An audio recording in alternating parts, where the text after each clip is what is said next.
Anne of Green Gables by Lucy Maud Montgomery. Chapter 36. The Glory and the Dream. On the morning when the final results of all the examinations were to be posted on the bulletin board at Queen's, Anne and Jane walked down the street together. Jane was smiling and happy. Examinations were over and she was comfortably sure she had made a pass at least. Further considerations troubled Jane not at all. She had no soaring ambitions and consequently was not affected with the unrest attendant thereon. For we pay a price for everything we get or take in this world. And although ambitions are well worth having, they are not to be cheaply won, but exact their dues of work and self-denial, anxiety and discouragement. Anne was pale and quiet. In 10 more minutes she would know who had won the medal and who the Avery. Beyond those 10 minutes there did not seem, just then, to be anything worth being called time.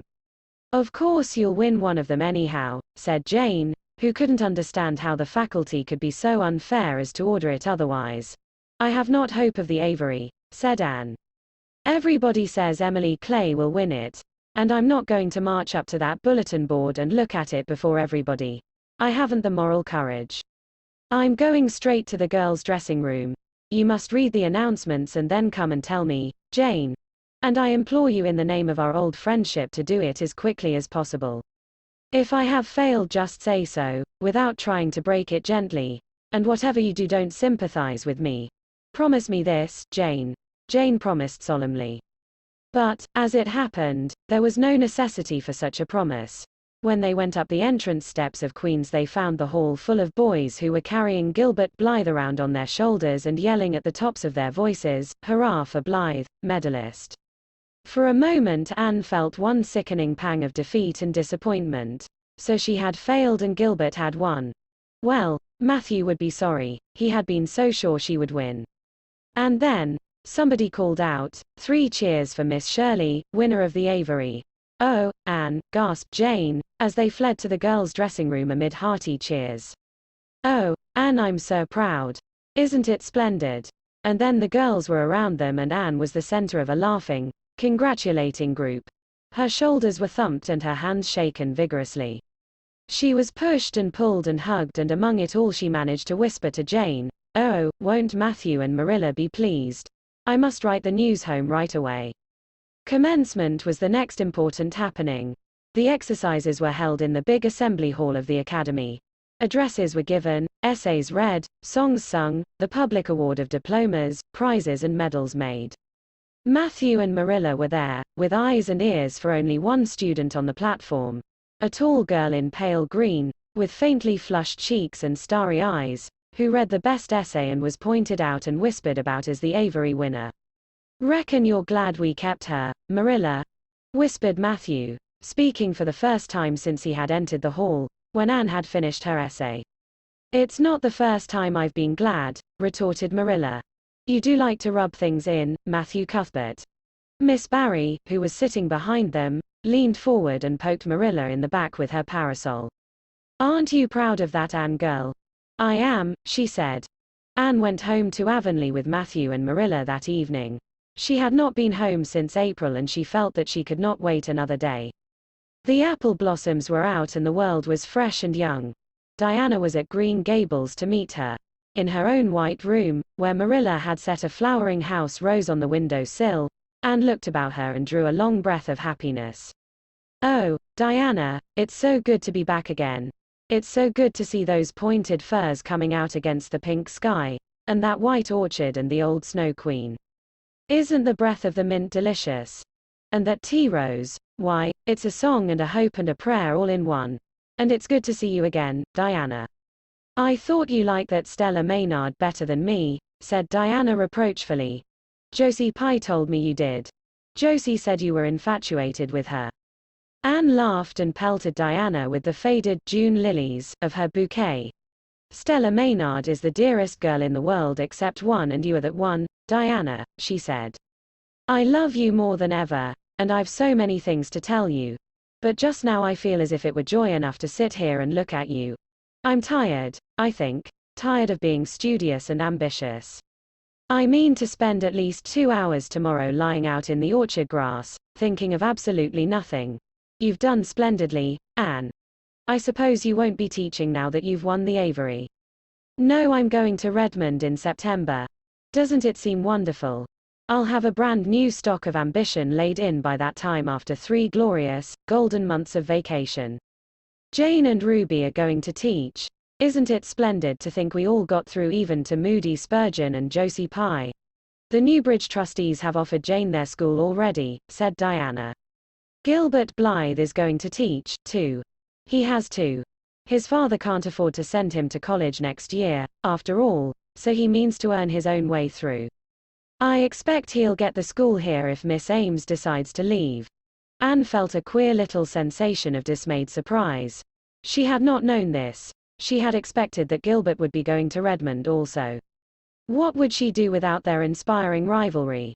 Would not work, even at a coeducational college with a real degree in prospect, be rather flat without her friend the enemy? The next morning at breakfast it suddenly struck Anne that Matthew was not looking well. Surely he was much grayer than he had been a year before. Marilla, she said hesitatingly when he had gone out, is Matthew quite well? No, he isn't, said Marilla in a troubled tone. He's had some real bad spells with his heart this spring and he won't spare himself a mite. I've been real worried about him, but he's some better this while back and we've got a good hired man, so I'm hoping he'll kind of rest and pick up. Maybe he will now you're home. You always cheer him up. Anne leaned across the table and took Marilla's face in her hands. You are not looking as well yourself as I'd like to see you, Marilla. You look tired. I'm afraid you've been working too hard. You must take a rest, now that I'm home. I'm just going to take this one day off to visit all the dear old spots and hunt up my old dreams, and then it will be your turn to be lazy while I do the work. Marilla smiled affectionately at her girl. It's not the work, it's my head. I've got a pain so often now, behind my eyes. Dr. Spencer's been fussing with glasses, but they don't do me any good. There is a distinguished oculist coming to the island the last of June and the doctor says I must see him. I guess I'll have to. I can't read or sew with any comfort now. Well, Anne, you've done real well at Queen's I must say. To take first-class license in 1 year and win the Avery scholarship. Well, Mrs. Lynde says pride goes before a fall and she doesn't believe in the higher education of women at all. She says it unfits them for woman's true sphere. I don't believe a word of it. Speaking of Rachel reminds me. Did you hear anything about the Abbey Bank lately, Anne? I heard it was shaky, answered Anne. Why? That is what Rachel said. She was up here one day last week and said there was some talk about it. Matthew felt real worried. All we have saved is in that bank, every penny. I wanted Matthew to put it in the savings bank in the first place, but old Mr. Abbey was a great friend of father's and he'd always banked with him. Matthew said any bank with him at the head of it was good enough for anybody. I think he has only been its nominal head for many years, said Anne. He is a very old man. His nephews are really at the head of the institution. Well, when Rachel told us that, I wanted Matthew to draw our money right out and he said he'd think of it. But Mr. Russell told him yesterday that the bank was all right. Anne had her good day in the companionship of the outdoor world. She never forgot that day. It was so bright and golden and fair, so free from shadow and so lavish of blossom. Anne spent some of its rich hours in the orchard. She went to the Dryad's Bubble and Willowmere and Violet Vale. She called at the manse and had a satisfying talk with Mrs. Allen. And finally in the evening she went with Matthew for the cows, through Lover's Lane to the back pasture. The woods were all gloried through with sunset and the warm splendor of it streamed down through the hill gaps in the west. Matthew walked slowly with bent head. Anne, tall and erect, suited her springing step to his. You've been working too hard today, Matthew, she said reproachfully. Why won't you take things easier? Well now, I can't seem to, said Matthew, as he opened the yard gate to let the cows through. It's only that I'm getting old, Anne, and keep forgetting it. Well, I've always worked pretty hard and I'd rather drop in harness. If I had been the boy you sent for, said Anne wistfully, I'd be able to help you so much now and spare you in 100 ways. I could find it in my heart to wish I had been, just for that. Well now, I'd rather have you than a dozen boys, Anne, said Matthew, patting her hand.